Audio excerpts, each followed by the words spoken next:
How much longer, Grant? We still have a long way to go. I guess we can take a break and camp out here. Look out for any rest houses we could stop at. Finn and Grant were driving to Florida on a long weekend. The two had been planning to spend a guy's night out for a long time now.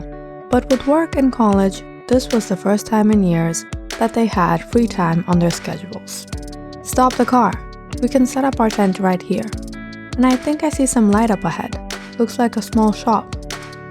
Grant looked up ahead and saw a small bar in the distance. The two were passing by what seemed like an open cliffside. Are you sure you want to set up the tent? I mean, I'm fine sleeping in the car. As you wish. But are you going to sleep right now, Grandpa? Come on, let's go out and take a walk. Finn and Grant were practically in the middle of nowhere. There was still a long drive to go to get to the hotel they booked. The two walked out onto the cliff. It was dark, but the moon was shining bright so they could see everything clearly, and there wasn't a cloud in sight. Finn raised his arms and felt the cool night air. This is awesome. I can sleep out here in the open. The friends looked out across a huge lake from the top of the cliff. You're right, but this place seems familiar. I feel like I've been here before. Let's go walk down to that bar and see if they have something to eat. Finn had already started walking down the quiet road while Grant was locking the car. It was a bit chilly, so Grant decided to pull out his hoodie before he went to catch up with Finn. He was scrambling through the back seat of his car just when he heard footsteps outside. You came back? Grant raised his head out of the car and realized Finn was far up ahead. He was waving his hand back and forth and ushering Grant to hurry up. Grant thought he heard something. He turned around and noticed a figure by the edge of the cliff. He looked closer and saw it was a female figure. She was wearing a white sundress that swayed from side to side as she paced back and forth. Grant wondered to himself where this girl came from. He searched the road for another car, but there wasn't any. Was she here all along, or had she walked here? And at this hour? Grant stared at the girl and watched as she folded her arms and walked around. When he caught a glimpse of her, the girl looked up at him and smiled. She came running his way and stopped a distance from him.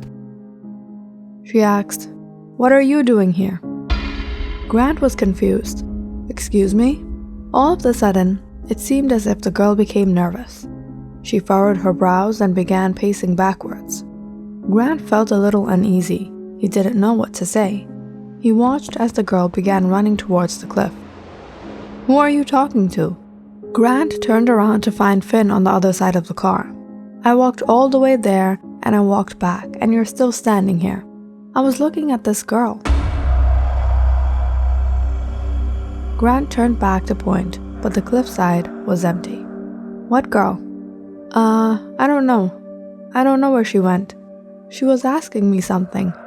Never mind. Let's go."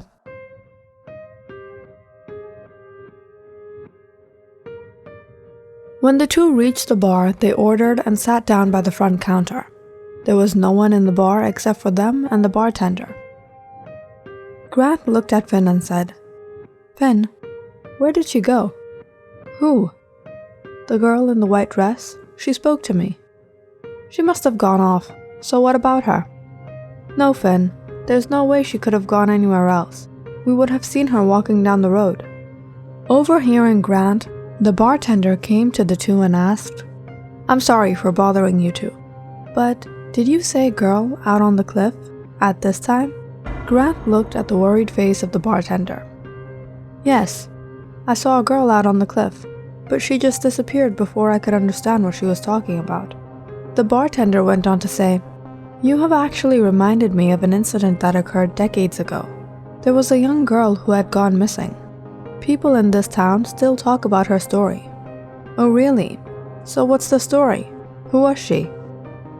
"Just up this hill, there is a huge mansion. There was a young girl who used to work there as a nurse. One day, she suddenly went off and no one ever saw her after that." The bartender went on to recount the story she had heard from the townspeople. The mansion belonged to an elderly lady who had met the girl and offered her a job as a nurse. This way, she would have someone to help her around the house, and the young girl would also have a place to stay and be safe. The young girl's name was Veronica.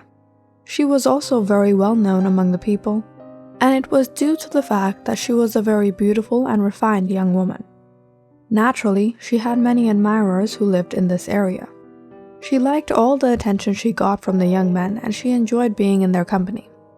One night, she would be seen on a date with one man, and a few days later she would be seen with another. The townspeople wondered if she would ever settle down with a decent fellow. During this time, Veronica became engaged with a young man named Kevin, and the people also knew him for being very wealthy and affluent. He owned a business on the other side of the lake, and Veronica had considered him quite a catch. When the news began to circulate around the town, all the young men were heartbroken.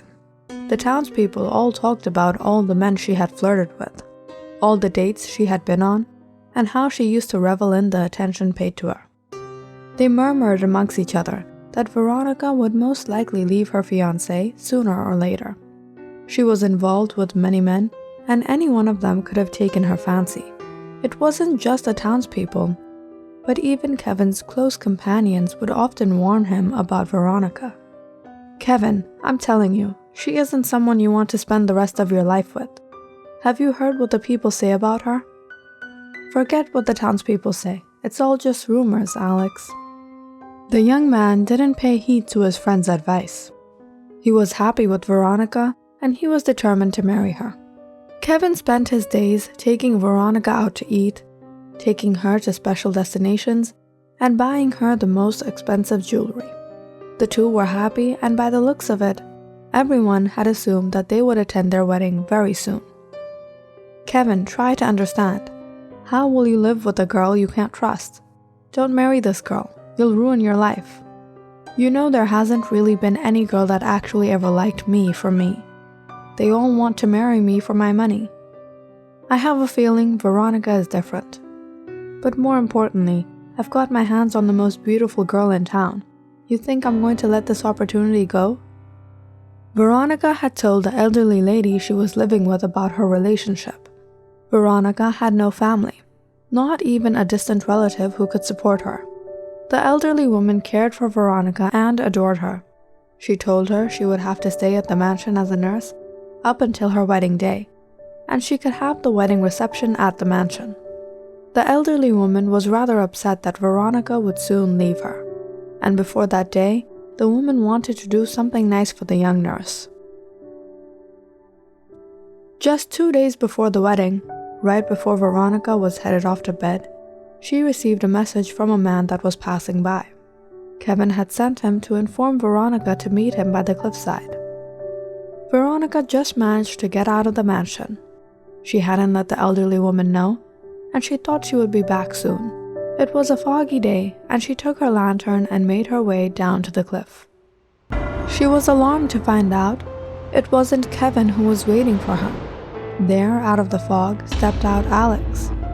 He carried a rose in his hand and walked towards Veronica. "What are you doing here? Didn't Kevin send for me? Where is he?" "No, it was me.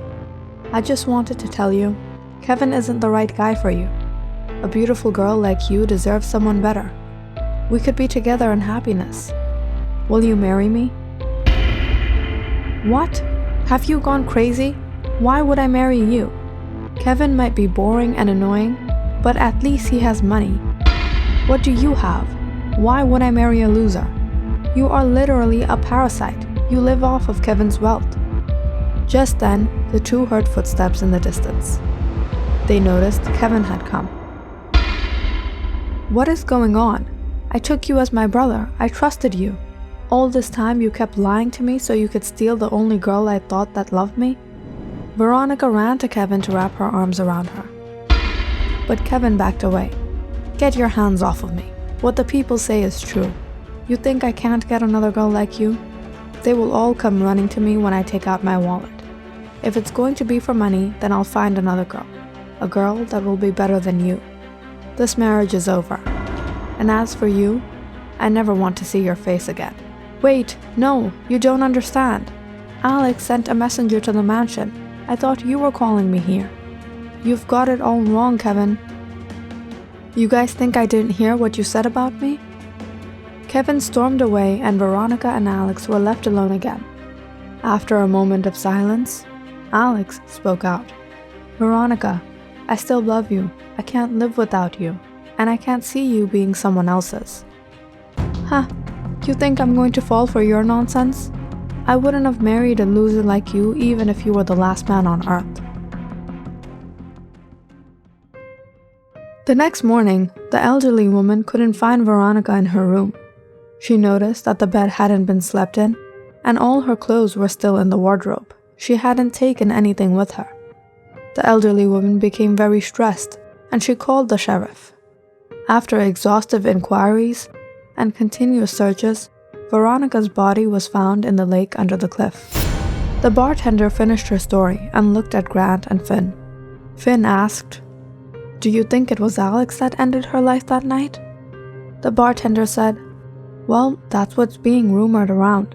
Alex had suddenly gone missing. No one in the town ever saw him again. They say Veronica's soul still roams at the cliffside." Grant and Finn sipped down the last of their drink and paid the bill. They headed out the bar and walked towards their car. Finn said, "Two friends, huh? Alex and Kevin, just like us. Do you think there's a chance we might be their reincarnation?" Grant laughed. "Reincarnation?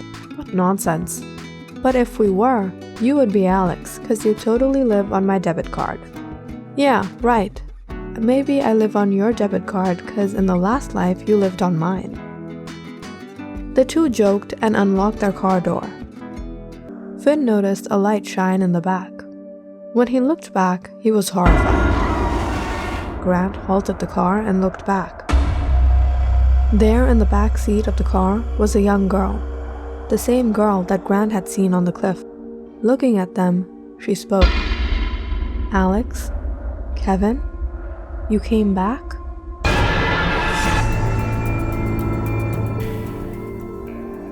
Click on the subscribe button and check out more awesome videos on our channel. And don't forget to press the bell icon because you know it's interesting.